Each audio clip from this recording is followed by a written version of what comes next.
Baba Booey. Oh, Baba Booey. oh, oh. He's been Baba Booeyed. Yep. Alright. You know what would be fun? What? We save all of the the I guess the bloopers Yeah. from our games. Yeah. You know, when we stumble over words and we make fun of each other and we tease each other, and then we save all of those. I mean, I mostly keep everything. Just Hang on, but yeah, you keep just the bloopers, just the and then we bloopers. make a video. It's just the bloopers, and then I can animate it where it's the two of us. Oh, that'd be really cute. Just animate it and have it be like a regular scene, then a blooper happens and it just cuts to us. Yep. Okay. I like that idea. Baba Booey. Oh no, Papa Booey again.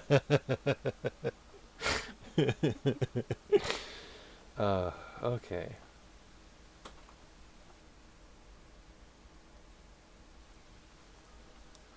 Alright. So, how long do you want to say it's been since the last Cthulhu misadventure that Elise has been on? I'd say at least a couple of months. A couple of months? Okay. It gives her time to mull over what she's learned. Yeah. And, Fix her fucking mental health. oh yeah. And cope with the loss of the child.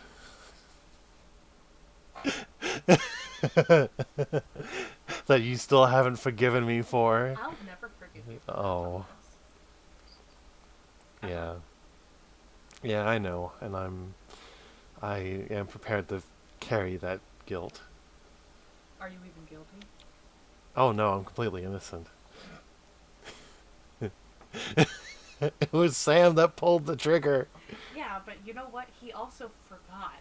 But He forgot. And what did you do? I gave him an opportunity. Remind me, Thomas. If Sam forgot, Yes. he got so engrossed in the story, he totally forgot his original mission. And what Yeah. did you do? I reminded him of his original mission.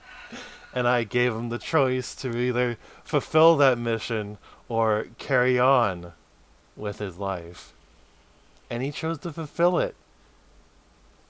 After you reminded him.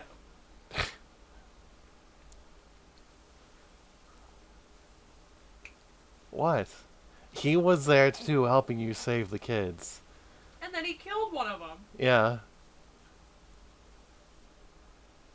I mean, you know, sometimes that hitman money is just too good. That's the thing. He already got paid.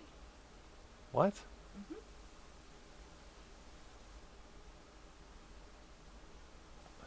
Hitmen are usually paid up front. Oh.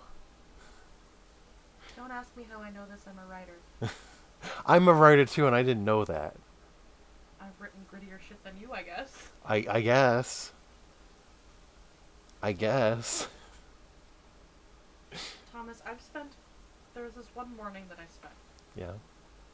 Because, I'm an artist. Yeah. I'm an artist.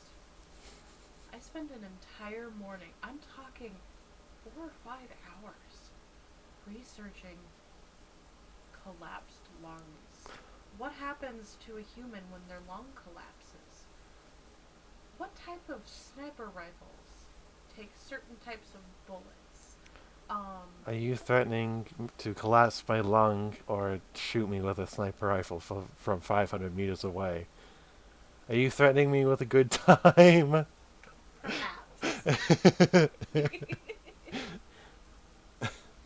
Alright. So, Elise 2, Electric Boogaloo. Elise with a gun. New and improved. Okay. So, alright. So, it's been a few months. You've had time to mull it over. You've had time to recover your mental health.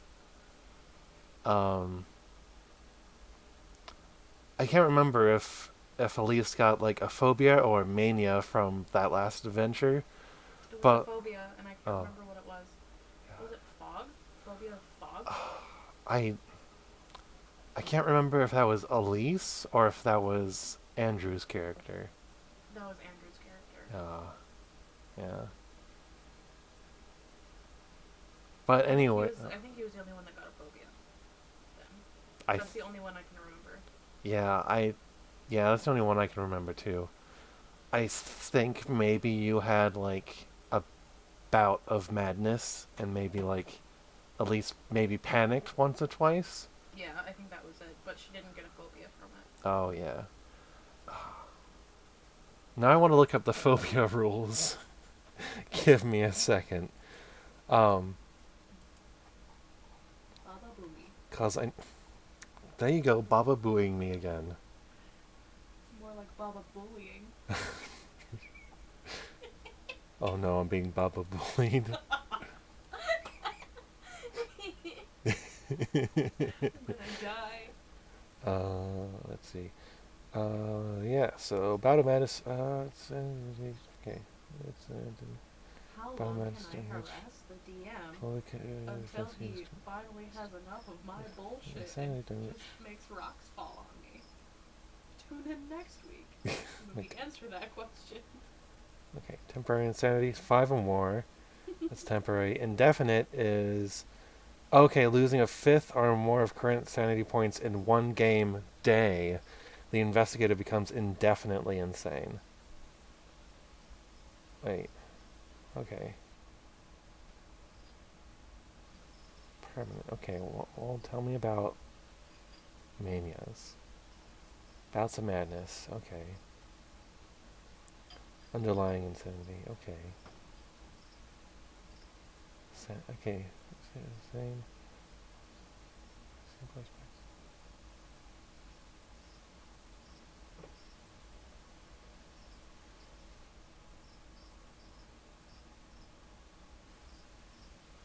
Okay.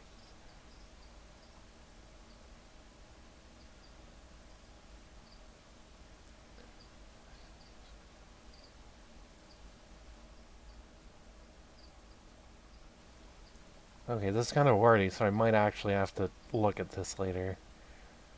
But, uh...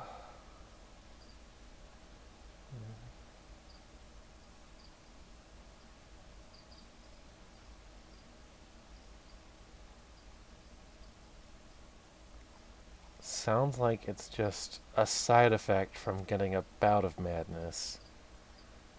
So I guess you would lose enough sanity to have... Okay, yeah, these may result from rolls during the bout of madness. So it's...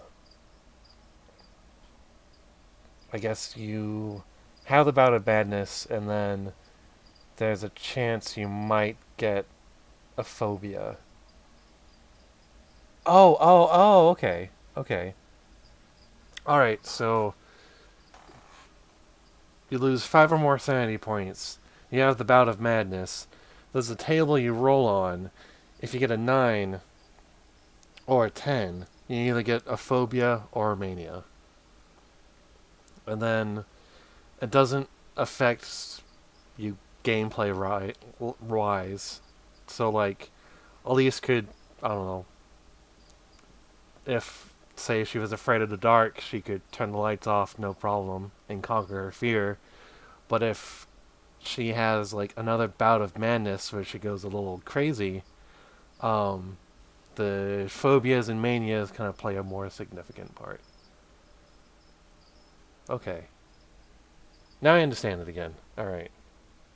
Relearning how to play. Booey Baba. Baba Booey. Alright. I just realized that we're not in a call. Oh. So. Yeah, so it's. And then. Yeah. Try talking. Baba Booey. Yeah, I think it's picking you up. Yeah, it's picking me up. Okay. I forgot we normally do this in the call. Yeah. But yeah. So here I was, like, muting and unmuting. That way it wouldn't have the echo effect. And trying to be nice. Thank you for your consideration. Yeah. And then I fucking forgot. Yeah. But that's okay. Because I also forget. Alright. But yeah, so, Would you still love me if I look like this? Yes. Just cousin it. Yes. Or the girl from The Ring. She's like... Yeah. She's like... Oh. Yeah. Like this. Oh. Okay. And that makes the grudge noise. Yeah. I can't even make it. Something like that. I used to be able to do it. Huh? I used to be able to do it. It's like... something like that. You know, just phasmophobia it up. Hang on.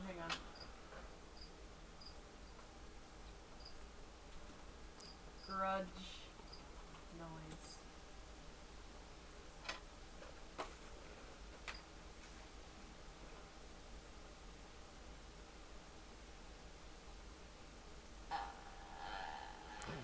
I don't know. Who knows? I can't do it. Anyway.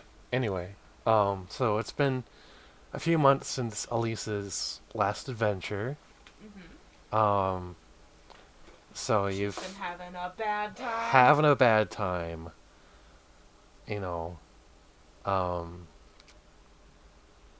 Where did we say she goes to school at? Did we just say Miskatonic University? Yeah. So yeah, just having a bad time. You had a little adventure to make a little bit of cash. Cash has just been the starting point of just Bad Time Central. Camp Bad Times. Camp Bad Times. Yeah. Oh, man. And, you know... that doesn't sound fun at all. And it's just been, like... studying has been stressful. Probably family life has been stressful. You know, money's been short. And then you get, I want to say probably like a call or maybe a letter. Yeah? This is related to, what was going on earlier today. Oh. In that time period. Yeah. Do you think Elise could find a sugar daddy? Oh. Flip a coin, heads yes, Oh tails my god. no. Okay. You know what? Let's make this as a first roll. Do a luck roll. Okay. Or do you think it would be luck or appearance? I think appearance. Appearance? But you have like 90 in appearance. No, let's do a luck roll. Because then at least there's a chance of failure, because that's a 70. Alright, you have a sugar daddy. Woo, money's not tight anymore. My god. And she's getting laid. It's a win-win. It's a win-win, yeah. Anyway, continue. Well, now I have to come up with Elise's sugar daddy. Potential plot points for later. Oh, I'm so sorry. What? I'm No. making you do these things. Wham! You don't have to apologize. It's building character. For you? For Elise, too. I mean, yeah, okay, she sleeps around, but, you know. She's a hoe. I know she is. But she's a cute hoe. Yes. She's a real cute hoe. Yes. Yes, she is. Anyway.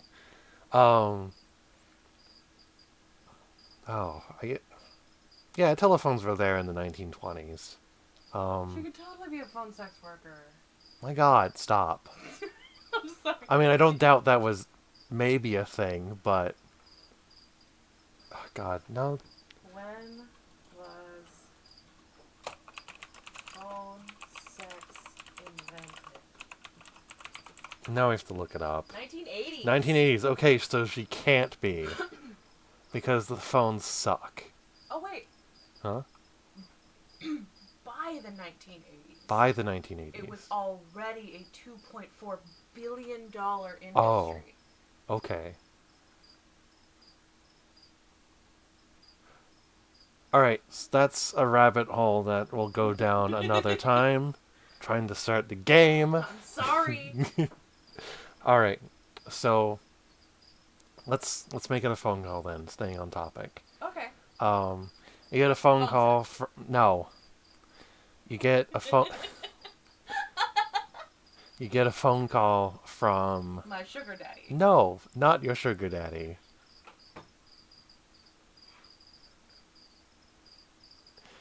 Not your sugar daddy. You get a phone call from, say, an old classmate of yours. He ended up, dropping out about a year ago because his uncle had mysteriously disappeared. Guys, your former classmate's name is Thomas Kimball. And... Huh? Yes?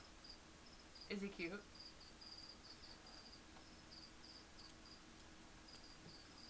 Let me just roll his appearance really quick.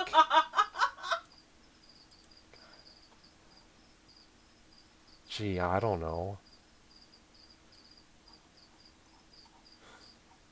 But anyway, he calls and is like, "Hey, I know it's been a long time since we last talked, but..." Yes? Would they have dated? Is he her ex?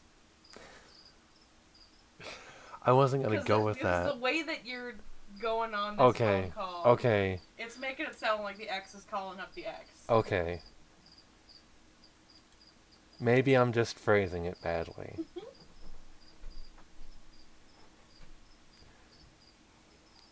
Meanwhile, I'm trying to figure out how to roll up appearance again. But anyway, he's saying, "Hey, I need some help. Some books in my uncle's library are going missing. And I don't want to go to the police about it because I know they're not going to do anything. And it's just weird, and I am busy with work. So I need somebody to just watch the house for a few days and figure out if something's going on." Well, boy, howdy, I'll be right on over there.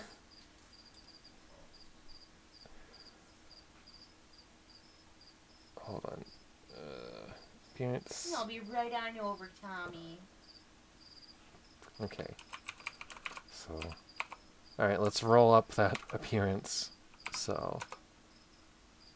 Alright, so he's got like a 65, so he's kinda... Good looking. He's good looking. Better than average.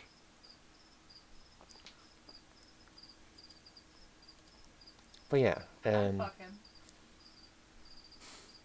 You mean Elise would. Thomas. What's your name again? Thomas. And what do I call you all the time? Handsome.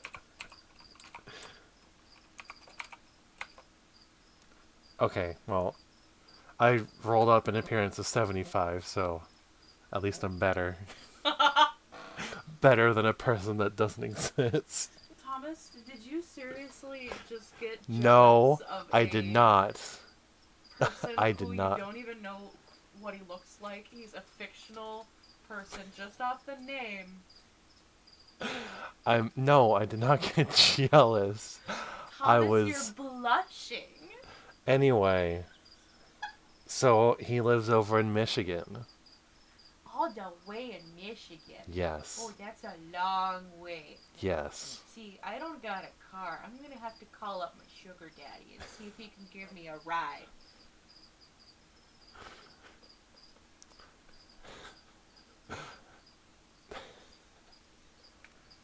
One hit kill. I'm sorry. One hit kill. You know me too well. I do. Yeah. You know me too well. You know how to get under my skin. I know how to get under other things too. Stop. You stop that right now.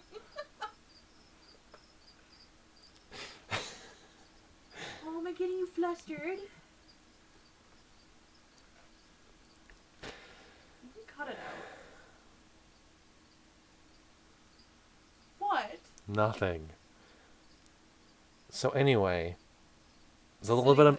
Anyway, okay, so Elise is in Michigan now. Okay. Okay. So she called up her sugar daddy. Yes, you got a ride or a plane over. Ooh, plane. Is it first class? Did you get little peanuts? Yes. Ooh. Let's go with that. As she deserves. Yes. You know, Cracker Jacks and all. Love those little sons of bitches. But yeah, so fast forward, you're at the scene of the crime.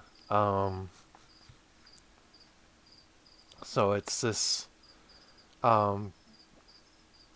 decent sized house. I want to say maybe like 2 stories and an attic. Probably has a basement too. And so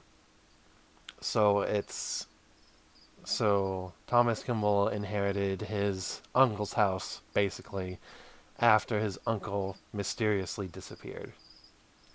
And he's basically kind of cleaned up the entire house, but he's left the private library as it is.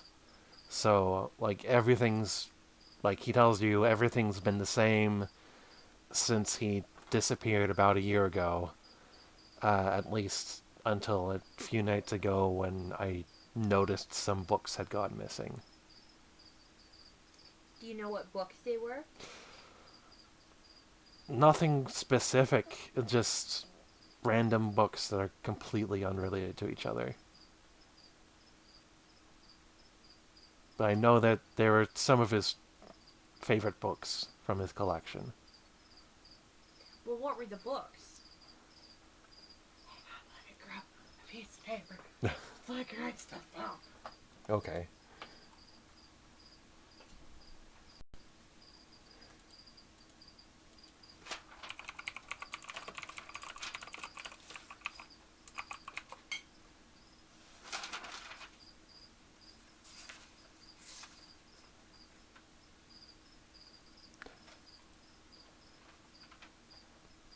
Alright, you've got your paper? Mm-hmm. Alright.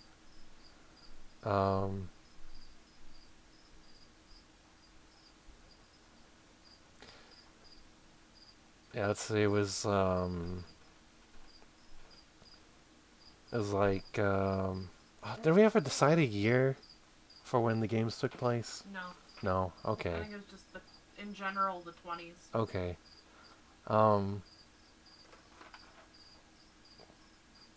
Let's say it's like, this is like 1923 or whatever. So it was...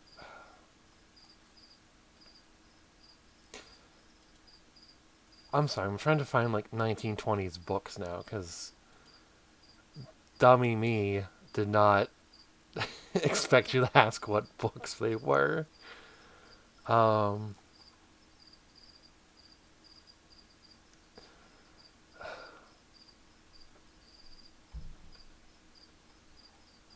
Let's say it was like maybe a mix of like different history books, maybe an adventure book or two, probably like Dante's Divine Comedy,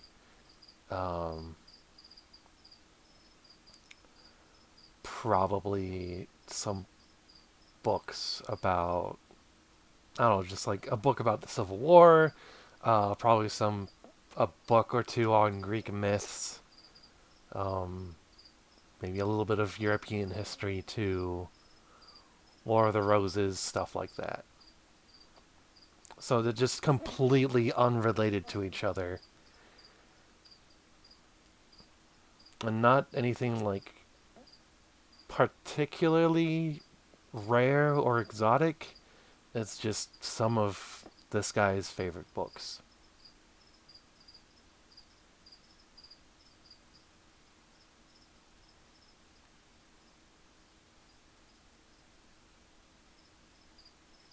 And she's gonna ask to see the library. Okay.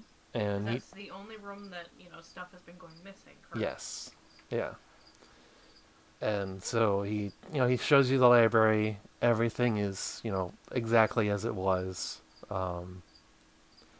when his uncle disappeared. And, he mentions, I know my uncle kept a journal,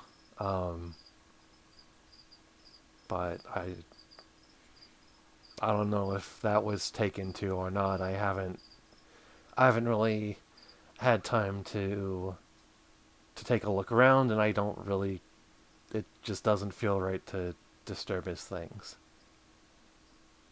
Well, is it okay if I disturb the things? Because I'm going to need to take a look around. Well, yeah, you go ahead. I'll try not to break anything. Yeah, please try. These massive honkers. God. You can cut that up. Yeah, it's going to say, yeah, you can look around. I just really haven't had the time to do it myself. And I've already prepared a room for you and everything, too. Well, aren't you just so sweetest?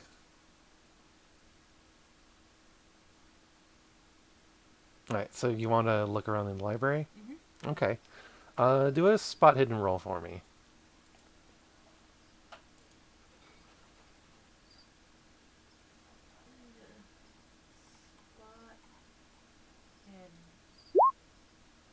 Oof. Oof. Alright. Okay.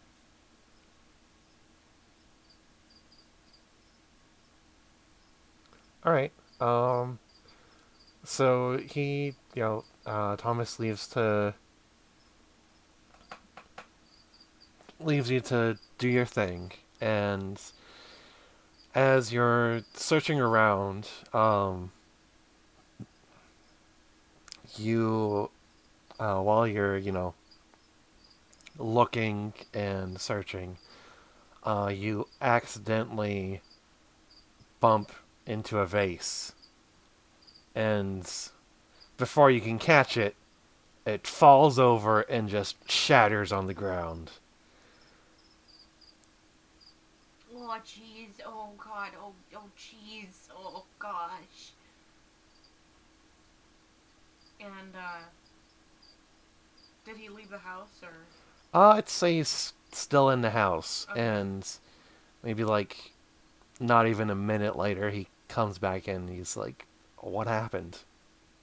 And she's just gonna say, I was looking around, and I tripped.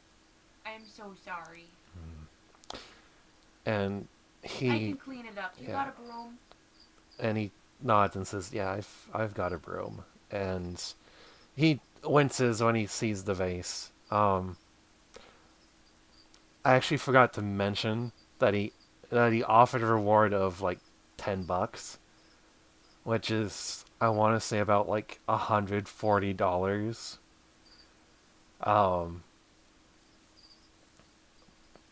But he gets the broom and a pan, and he says it's fine. It's fine. Just I'll have to take away some of that reward to pay for the, to pay for the vase. I'm so sorry. Yeah. So you're gonna be getting half the reward now. Damn, that's an expensive fucking vase. Yeah. Fuck. I mean, he's pretty well off and well to do. His family's pretty well off, or at least his uncle was. But shortly after cleaning up the mess, and Guess she'll have to work at a host club now. they don't have those. Thomas, I was making a fucking anime joke. I'm a fucking weeb. I know you were. Kiss, kiss, fall in love, Thomas. Kiss, kiss, fall in fucking love. Oh.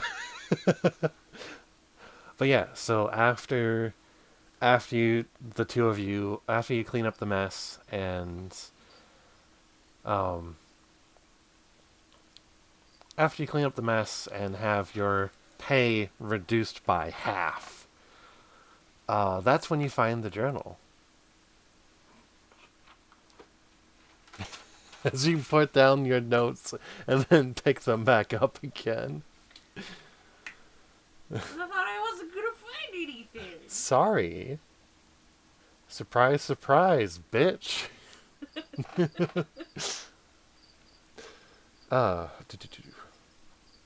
Alright.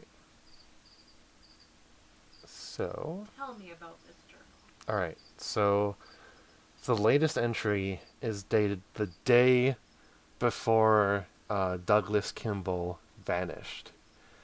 And it's really cryptic because it mentions reaching a decision and joining with my friends below. And earlier journal entries hint at a network of tunnels that are beneath the cemetery. Supposedly, as Douglas describes, inhabited by mysterious creatures that he's seen moving about the cemetery at night. Well, so she's gonna take these notes, Mm-hmm. and she's gonna find Thomas in this big ass fucking house. Mm-hmm. Fucking rich boy. And she's going to show him the different, entries and say, Okay. I don't think he disappeared. I think he left. And Thomas is just kind of flabbergasted as he's, reading the journal entries and just kind of stunned. And it's like his uncle leaving without telling anybody just seems like the most out of character thing to do. And, even Thomas says, well, I know he kept to himself a lot, but I can't imagine him just leaving everything all of a sudden. And then, I'm assuming that she finds, there's a local map. Yeah. The cemetery is actually, right behind the house. Oh, okay. So if you look at the map on Roll20, it's, right there. Okay, cool. Yeah. And so she's not going to need the fucking map. Yeah. She's just going to say, because she's never been to this house before. Yeah. What time of day did she get here? Would she have noticed the graveyard behind the house? I think you would have noticed. Okay. I see the trees and stuff. Yeah. She might not have seen it if it's down a hill. Yeah. And if it's at nighttime. I don't know, it doesn't look like it's down a hill to me, at least as far as I can tell from the map. It's just, I'd say you probably would have noticed it, driving by. Okay. Yeah. And the journal stated that it was the cemetery behind the house. Yes. Okay. So she's just gonna, I'm assuming, look out a window. Yeah. And be like, maybe he went to the cemetery like he said he did in his journals. I think we gotta go check it out. If you don't want to involve the police, then it's gotta be us that does it. And... Because I want to find your uncle just as much as you do, buddy. And he just kind of sighs a little and he says, well, I have to go take care of business and stuff. So I was kind of hoping you could take care of everything. Like, just find out who took his books. Like, I'm... Well, if there's creatures in the cemetery, man, you either gotta get those fucking police involved or call an exterminator. And Thomas is just like, well, I don't know. And he read books a lot. Maybe it was just some part of his imagination. I don't know. Well, it's our only lead that we got right now. As to where these books could be going and who could be taking them. Yeah, well, I have to take care of some business in town, but you go investigate. I'll be back later and you can tell me what you find. You're gonna make a little old lady go into a spooky, scary cemetery all by herself? And she's gonna bat her baby blues. Kind of stick out her lip in a little pout and kind of raise up her shoulders and be all cute. Are you trying to persuade or charm? Both. Both. Okay, make a charm roll for me. She's good at that.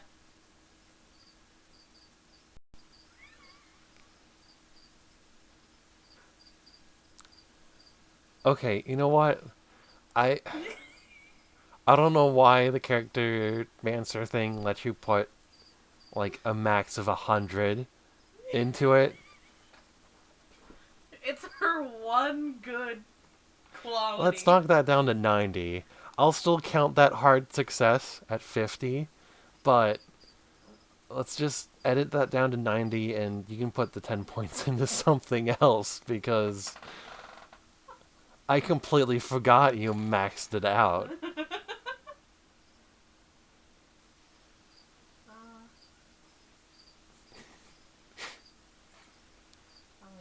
I think we focused on like these front two. Yeah. Maybe slap some points into spot hidden. And there we go. Boom. Boom. Alright. Alright. So I accidentally hit it twice. Can I get that extreme success instead for the shits and giggles of it? No. Because you succeed either way. Yeah, so Thomas is just like, okay, fine, let me just make a quick phone call and I'll tell them I'm gonna be late. Thanks, sweetheart. Alright, I'll meet you over there, okay? Okay. Okay. Just so you know, it is in the middle of the day. Okay. Yeah, so it's not like you're going out in the middle of the night. Okay, thank goodness. Yeah. Because that would be spooky. That would be spooky. But yeah, so do you want to just go on ahead of them, go to the cemetery, meet them there? Mm-hmm. Okay. Probably at like the cemetery gate. Okay. Well, it looks like just like a wall that's crumbled. Well, she's probably gonna meet him here. Yeah, so it's a pretty old looking cemetery. A lot of the tombstones look like they've been just weathered down with age. And you do see a man just kind of tending the cemetery, the groundskeeper. And takes Thomas probably a few minutes to... it takes him a few minutes to catch up with you, and you notice the caretaker of the cemetery, probably when like Thomas is on his way over, and you can see him walking down the path. Alright, well, I think Elise is actually going to talk to the caretaker. Okay. Alright. Because caretakers see a lot of stuff. Yeah.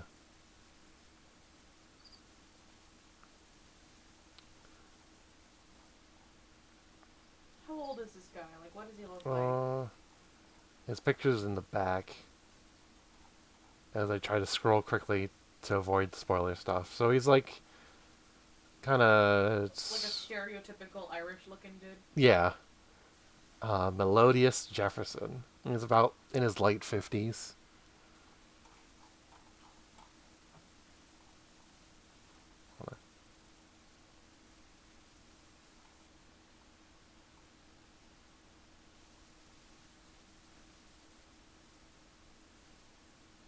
But yeah, and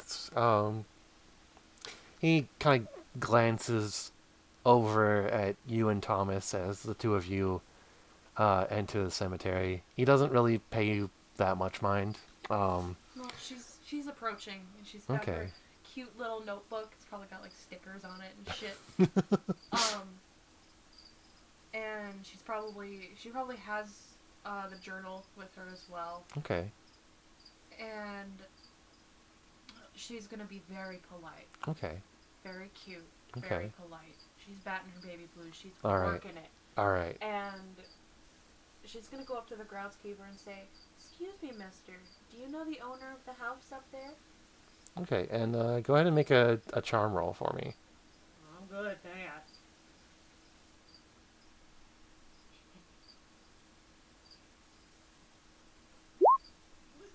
Oh my god, extreme successes across the board. Alright, yeah, and... Yeah, she's cute. Her hair's still not all nice. She looks like she just crawled out of one of those, like, advertising magazines. Mm-hmm. You know, she looks like a fucking, like, you know, pinup. Mm-hmm. Yeah, and, and the caretaker, Mr. Jefferson, he nods and says, yeah, Douglas Kimball was his name. He used to spend a lot of time in the cemetery about a year or so back before he disappeared. What did he do in the cemetery? Do you remember? Oh, just read. He had a favorite tombstone he used to read by all the time. We chat every once in a while.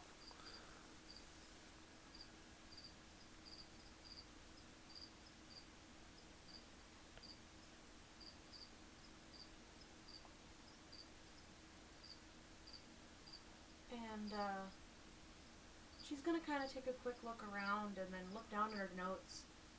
Mm-hmm. And she's gonna tilt her head and she's gonna say, well, he did write about it a lot in his journal. You know, I'm trying to figure out what happened to him. And you know, his journals say that there's, like, passages underneath the cemetery. Would you know anything about those? And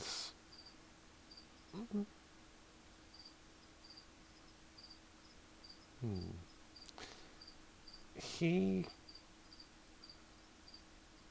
gonna say he suddenly, like, before he was like kind of pretty welcoming to talk to a pretty young lady, but you mentioned like you start mentioning like weird passages and stuff, and he immediately starts kind of looking like a little nervous. And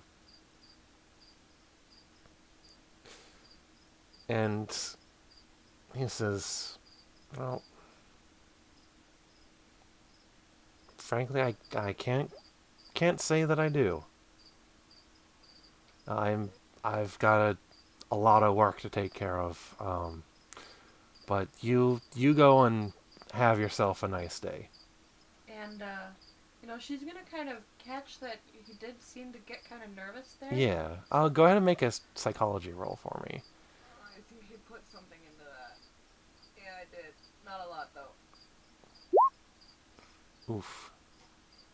So it's like she saw that he got nervous, but she can't quite figure out why. Yeah, you can't quite, like, figure out his exact state of mind.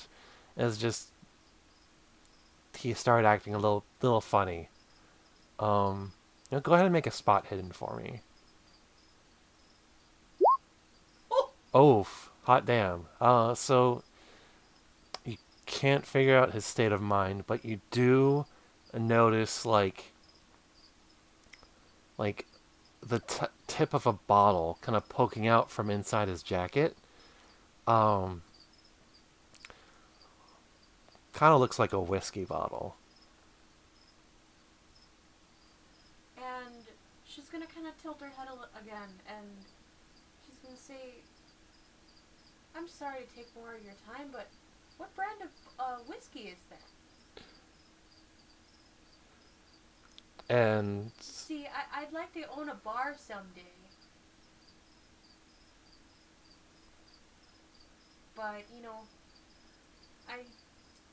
it's hard for a lady to open up a business. And, I just want to know, like, what the good brands are to kind of have in stock. Okay. And all right. And so go ahead, make a go ahead and make either an intimidate or a persuade roll for me.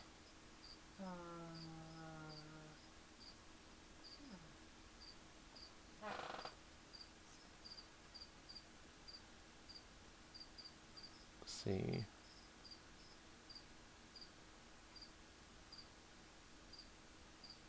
Could have sworn it's on there. Oh, there's intimidate. Oh, there's intimidate. Oh, wait, scroll up a little bit. No. Persuade.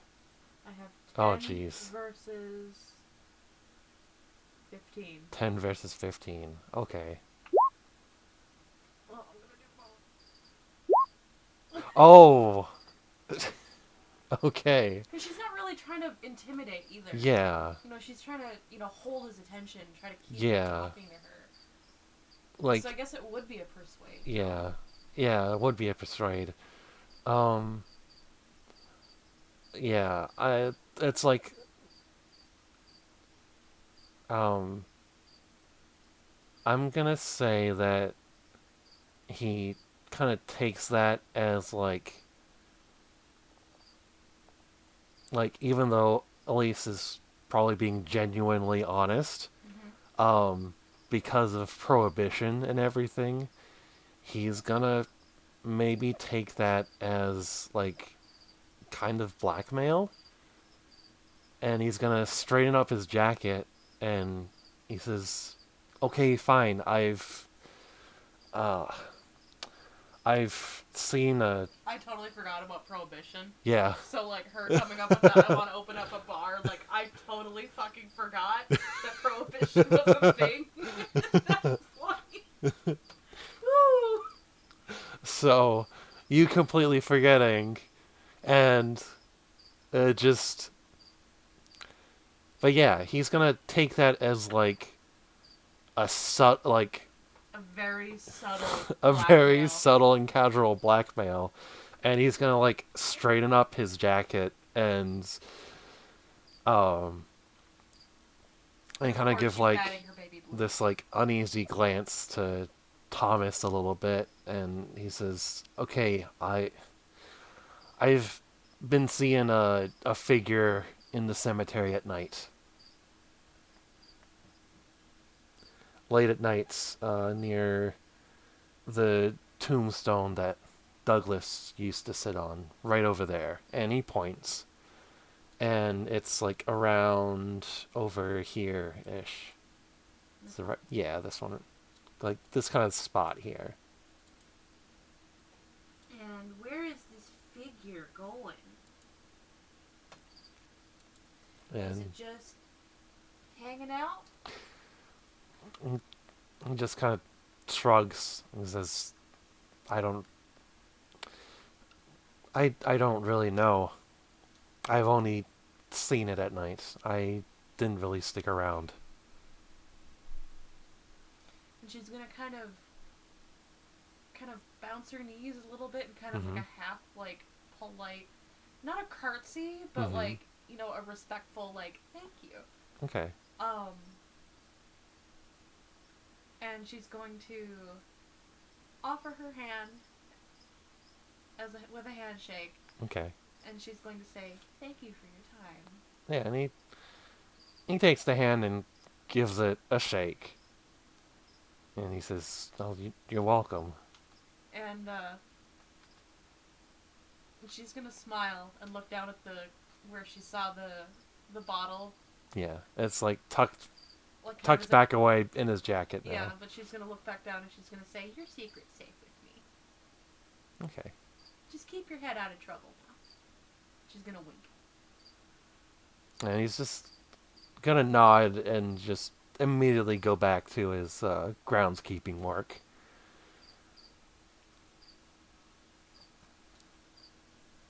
My dumbass forgetting that prohibition was a fucking thing. God. But yeah, she's gonna probably, because I'm assuming her and Thomas were at least like friends. That's why he called her up. Yeah. And so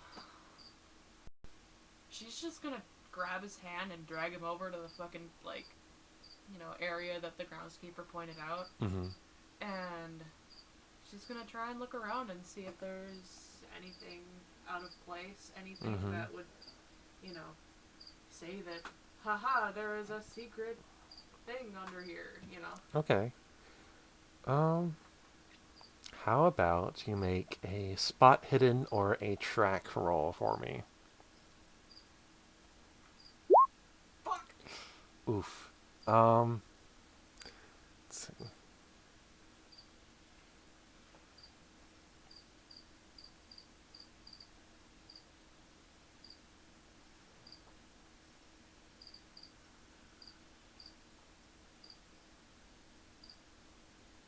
Alright, so you do find this tomb that is like the perfect reading spot. You know what, I'm gonna also have Thomas look around too. And I'm just gonna, let's say he has like a spot hidden skill of like, I don't know, 45. So let's roll that. So he succeeded. I think he got a pretty good success. So he's gonna say, "Hey, I found some tracks." And he points them out, and they're around the tombstone, but they aren't normal human feet. It looks like they're hooves. Hooves? Hooves, like cloven hooves. And so I'm assuming you follow them, and they lead to the entrance of one of the mausoleums, and the door is shut. And Elise is gonna, like, kind of look nervously at Thomas. And he looks about as nervous, or maybe even more nervous than you do. Like, this is weird. Yeah. And she's gonna try and open the door to the mausoleum. Okay. I'm gonna say he's gonna try to help you. Okay. I'm assuming they're big stone heavy doors. Yeah. Let's do a strength roll. Oh, I'm bad at that. Oh no, she's little.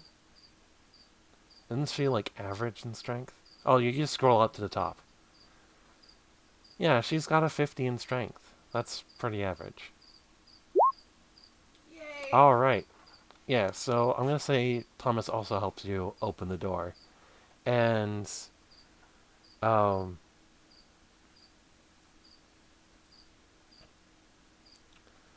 so the mausoleum opens up, and it's just this awful stench.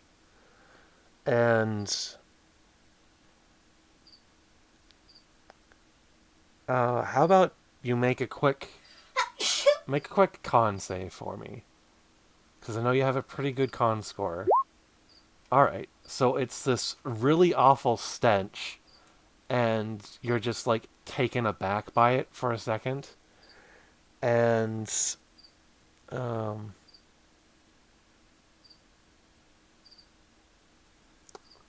and, Thomas gets a whiff of it, too. And he gags, and then it's just... the miasma just smells so bad, he just blacks out. But the door to the mausoleum is open. It leads down into the dark. Thomas just passed the fuck out from just the awful smell. She really brings up her sleeve to Mm-hmm. kind of filter out the stench. Yeah. And she's gonna try and, I guess let it air out. Oh, yeah. Okay. And kind of drag Thomas away for a second. Okay. Fan him a little bit. Okay. Get him to come to, slap him around, All that right. sort of thing. Yeah, and I'd say it takes a few minutes for him to kind of snap back to again, and he's just like, oh, that stench.